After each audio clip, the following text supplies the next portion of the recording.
Hey, it's Tom Gallagher, the Videopreneur, and today I'd like to talk to you about motivation. How do you get motivated? How do you keep motivated? Do you get and keep motivated by your husband, your wife, your girlfriend, your boyfriend, your mother, your father? How do you stay motivated? How do you keep your employees motivated if you're in a position of leadership? It really got me thinking about my life and how do I stay motivated. We service car dealers. We take videos and photos of their inventory. Yesterday it was raining off and on. It's February. And today it's snowing.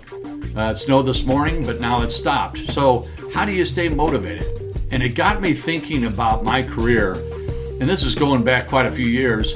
But my wife was pregnant with our second son. And I was working for a broker. And I got called into the president's office, which I knew wasn't good, and I knew I wasn't performing. I wasn't living up to the standards that they had set for me, and I wasn't living up to the standards that I knew I was capable of. And I ended up getting let go. I was fired. You know, they told me that I was being let go, or I don't remember the terms, but essentially I was being fired. And I remember the unique way that he did it, and it changed my life in so many ways. First off, he did it on a Monday. So many people fire people on a Friday, and I remember asking him about this, and that's what changed my life. And his point was, why fire a person on Friday? It ruins their weekend. If you fire them on a Monday, they've got, back then it was the newspaper, but they've got all week to start looking for another job. The other thing that he did is he offered the office as my place of a workplace to start finding another job, which was another classy thing that he did. And the other thing that he did was he told me that he would help me in any way and he would write a good recommendation. And he was truly sincere.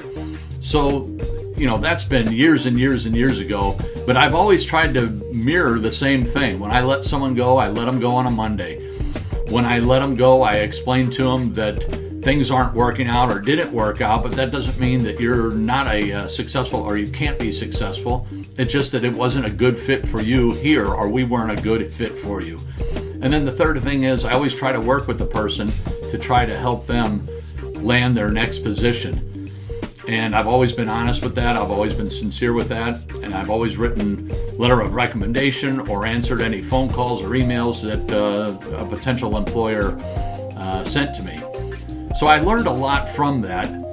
But the other thing, and this is where the real gold is, I remember my wife was working at the time, and I called my wife to let her know that I had just been fired.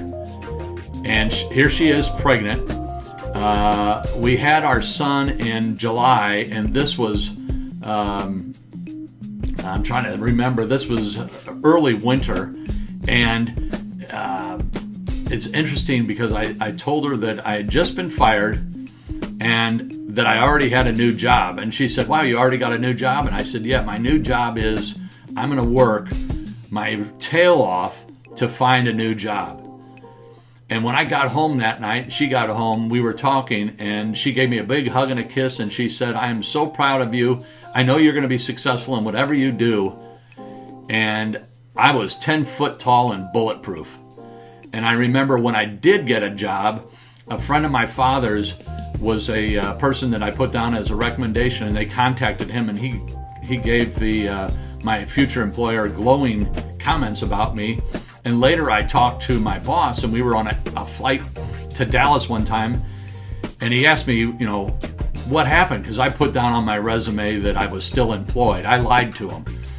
And he asked me, and I told him, I said, yeah, I lied. I wasn't working at the time. I was out of work. And he asked me, why'd you get fired? And I told him, and he looked at me, and I'll never forget it.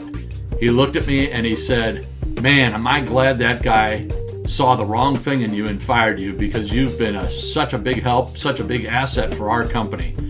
And here again, I felt 10 foot tall and bulletproof. So where do I get my motivation? I get my motivation from my wife, who I love dearly. And then I also get my motivation from those experiences. I've only been fired one time, but it was a great, great experience. At the time, I didn't think so, but looking back on it, it was fantastic. So I challenge you, take some time to think about, where do you get your motivation? Let that person or persons know how much they mean to you and how much they keep you going. Thanks again. Have a great day, and keep shooting video out there.